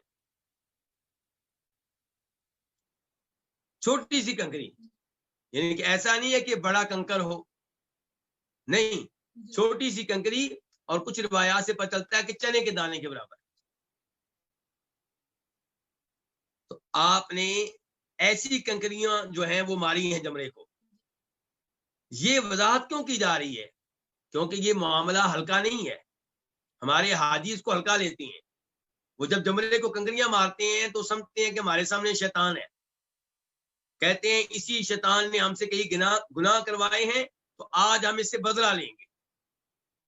کوئی اینٹ مار رہا ہے، کوئی جوتے مار رہا ہے، کوئی پتھر مار رہا ہے، جب کہ یہ بھول جاتے ہیں کہ اس کو اینٹ مارنا، اس کو جوتے مارنا نبی علیہ السلام کی نافرمانی ہے اور شیطان کی اطاعت ہے. آپ تو چاہ رہے تھے کہ شیطان سے بدلہ لیں، یہاں پہ بھی شیطان نے آپ کو استعمال کر لیا. کیونکہ نبی علیہ السلام نے کیا فرمایا تھا؟ جب آپ کنکریاں مارنے کے لیے آئے تھے، آپ نے کہا تھا لوگوں غلوب سے بچنا، ہاتھ سے آگے نہ نکل جانا، اس قسم کی کنکریاں مارنا. اور وہ کنکریاں کیسی تھی؟ چنے کے دانے کے برابر. اور آپ نے کہا تھا ہاتھ سے آگے نہیں بڑھنا، اور آپ نے کئی حدیث میں بتایا ہوا ہے کہ ہاتھ سے آگے بڑھیں گے، غلوب کریں گے تو یہ وہ چیز ہے جس نے پرانی قوموں کو ہلاک کر کے رکھ دیا تھا. تو جوتے مارنا، اینٹیں مارنا، پتھر مارنا، یہ غلوب ہے. یہ وہ غلوب ہے جس سے روک رہے ہیں کون؟ نبی صلی اللہ علیہ وسلم. تو آپ کیا کہہ رہے ہیں جناب جابر کہ آپ ان 7 کنکریوں میں سے ہر کنکری کے ساتھ اللہ اکبر کہتے. حصل خدفی، وہ کنکریاں کون سی تھی؟ چھوٹی چھوٹی کنکریاں جو انگوٹھے اور انگلی کے ساتھ ماری جا سکیں. رما من بطن الوادی، اب جناب جابر نے یہ بھی بتا دیا کہ کس جمرے کو کنکریاں ماری، کس کو ماری ہیں؟ بڑے جمرے کو. 10 تاریخ کی بات ہو رہی ہے نا. دوسرے نمبر پہ یہ بتا دیا کتنی ماری ہیں؟ 7. تیسرے نمبر پہ یہ بتا دیا ہر کنکری مارتے ہوئے کیا کہہ رہے تھے؟ اللہ اکبر. چوتھے نمبر پہ یہ بتا دیا کنکریاں کیسی تھیں؟ چھوٹی چھوٹی تھیں. اور اس کے بعد بتا رہے ہیں کہ رما من بطن الوادی، جب کنکریاں مار رہے تھے تو آپ کہاں سے کھڑے ہو کے مار رہے تھے؟ تو کہتے ہیں آپ نے کنکریاں ماری ہیں وادی کے نچلے حصے سے، چونکہ آپ اونٹنی پہ تھے تو وادی کے نچلے حصے سے آپ نے کنکریاں ماری ہیں. اور اس حدیث کی وہ روایت جسے ابو داؤد وغیرہ ذکر کرتے ہیں اس سے پتہ چلتا ہے کہ ذوحن یہ کنکریاں ماری گئی ہیں چاش کے وقت. 10 تاریخ کو جو کنکریاں ماری ہیں آپ نے کس ٹائم ماری ہیں؟ چاش کے وقت. 11-12 کو کب ماریں گے؟ زوال کے بعد، زور کی اذان کے بعد. یعنی کہ 11-12 کو زور کی اذان سے پہلے، یعنی کہ زوال سے پہلے کنکریاں مارنا یہ قرآن و حدیث سے ثابت نہیں ہے. اس سے بچنا چاہیے. آج کل لوگ مارنا شروع ہو گئے ہیں کثرت کے ساتھ، تو یہ عمل جو ہے یہ ثابت نہیں ہے. البتہ 10 تاریخ کی کنکریاں کب مارنا افضل ہے؟ چاش کے وقت. تو رما من بطن الوادی، اور آپ نے کنکریاں کہاں سے ماری ہیں؟ وادی کے نچلے حصے سے. چلیں جی، اور یہیں پہ آپ نے یہ الفاظ کہے تھے، یہیں پہ آپ نے یہ الفاظ کہے تھے جن کا تذکرہ کیا ہے امام ابو داؤد نے اور امام نسائی نے، کہ وہاں پہ جو روایت آئی ہے جناب جابر کی اس میں الفاظ آئے ہیں کہ آپ کہہ رہے تھے لوگوں مجھ سے حج کا طریقہ سیکھ لو، شاید اس سال کے بعد میں حج نہ کر سکوں. کہ آپ اشارہ کر رہے ہیں کہ میری فوت ہونے کا وقت آن پہنچا ہے، تو اس لیے مجھ سے دین دھیان سے سیکھ لو، حج دھیان سے سیکھ لو.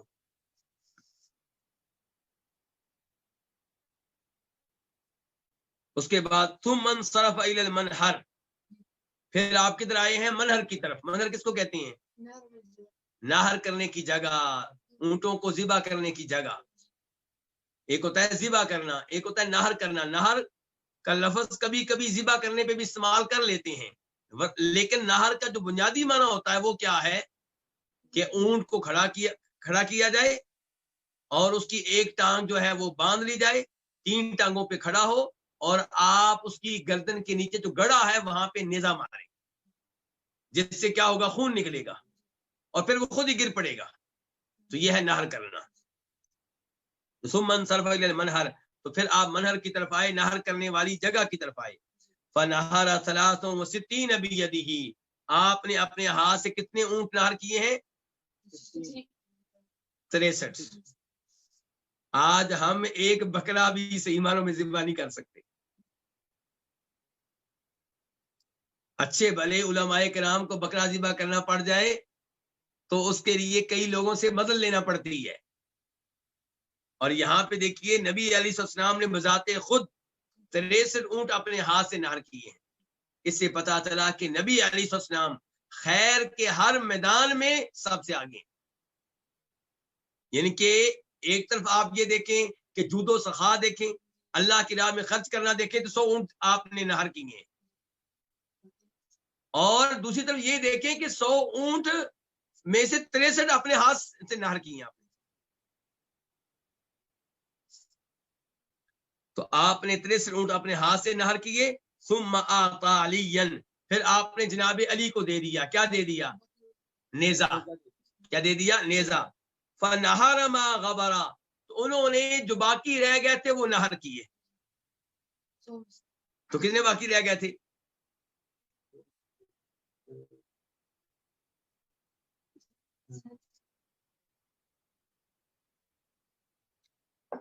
تقریباً 37 رہ گئے تھے، وہ جناب علی نے کیے ہیں. وَأَشْرَكَهُ فِي هَدْيِهِ، اور آپ نے جناب علی کو اپنے قربانی کے جانوروں میں شریک کیا ہے. یہ جناب علی کا اعزاز ہے رضی اللہ تعالی عنہ. ہم تو تمام صحابہ کرام سے محبت کرتے ہیں، ہمیں تو جیسے وہ احادیث پڑھ کر خوشی ہوتی ہے جن میں جناب ابو بکر کی نبی علیہ الصلوۃ والسلام کے ساتھ قربت کا تذکرہ ہوتا ہے، ایسی ہمیں یہ حدیث پڑھ کر بھی خوشی ہو رہی ہے کہ آپ نے یہاں پہ جناب علی کو اپنے بہت قریب رکھا ہے. نہر کے اوپر ان کو ذمہ دار بنایا ہے، اونٹ ان کے حوالے کیے ہیں، اور آپ کے کئی اونٹ یمن سے جناب علی لے کر آئے تھے، اور یہاں پہ پھر ان کو آپ نے اپنی قربانی کے جانوروں میں شریک کیا ہے. ثم امر من كل بدنة ببضعة، پھر آپ نے ہر اونٹ میں سے گوشت کی ایک بوٹی کا حکم دیا، ایک ٹکڑے کا حکم دیا. آپ نے حکم دیا کہ یہ 100 جو اونٹ ہیں، ان 100 اونٹوں میں سے ہر اونٹ کی ایک بوٹی لے آؤ، ایک ٹکڑا لے آؤ، گوشت کا ایک ٹکڑا لے آؤ. فجعلت فی قدر، اب یہ ساری بوٹیاں ان کو کہاں ڈال دیا گیا؟ ایک ہنڈیا میں. فطبخت، پھر ان کو کیا کیا گیا؟ پکایا گیا. فاکلا من لحمها، تو دونوں نے ان کے گوشت میں سے کھایا. کن کے گوشت میں سے؟ ان 100 اونٹوں کے گوشت میں سے، ان بوٹیوں میں سے کھایا. اور وشربا من مرقها، اور ان کے شوربے کو پیا. شوربہ پیا اور گوشت کو کیا کیا؟ کھا لیا. اور یہاں پہ یہ بتا دوں کہ مسند احمد میں ایک روایت آتی ہے، وہاں پہ آتا ہے کہ آپ نے اونٹ نہر کیے اور اس کے بعد سر کے بال منڈوائے. ان کے اس کے بعد آپ نے کیا کام کیا تھا؟ سر کے بال منڈوانے کا. کیونکہ یہاں مسلم شریف کی حدیث میں اس کا تذکرہ نہیں آیا، اس لیے میں اشارہ کر رہا ہوں کہ مسند احمد میں تذکرہ یہ موجود ہے.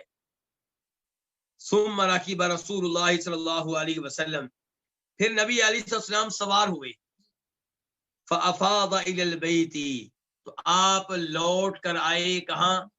بیت اللہ میں. لوٹ کر آئے، گئے کب تھے؟ 8 تاریخ کو. 8 تاریخ کو مکہ سے آپ نکل گئے تھے. کہاں گئے تھے 8 تاریخ کو؟ مینا. پھر مینا سے واپس مکہ آئے تھے؟ نہیں، اور آگے چلے گئے. کہاں چلے گئے تھے؟ میدان عرفات. پھر 9 تاریخ کی رات کو آپ مزدلفہ کے لیے آئے تو یہ واپسی کا سفر تھا.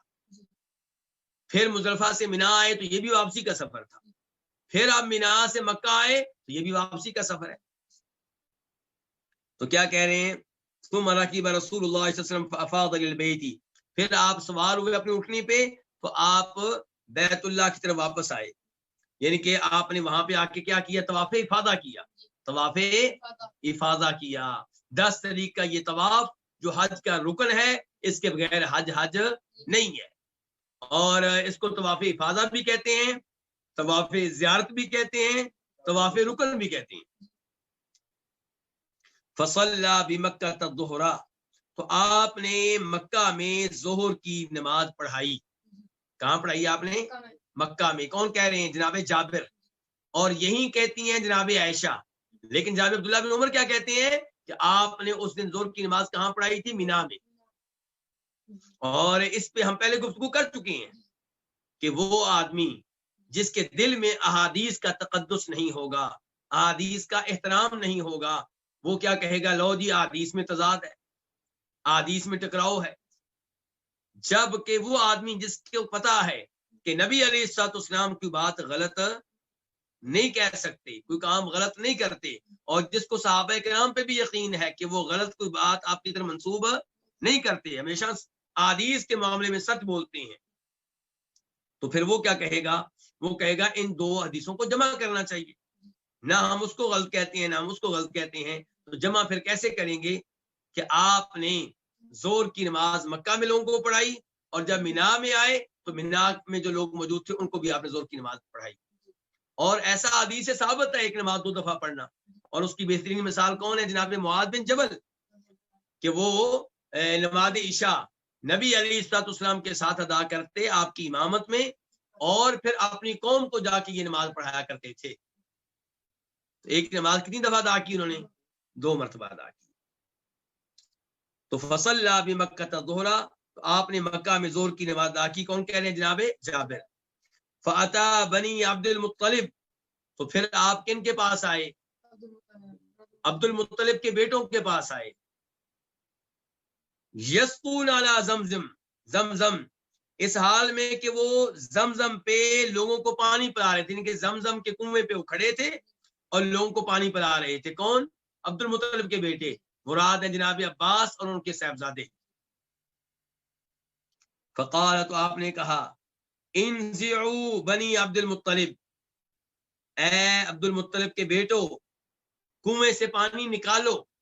انزعوا، پانی نکالو. کہاں سے؟ کنویں سے.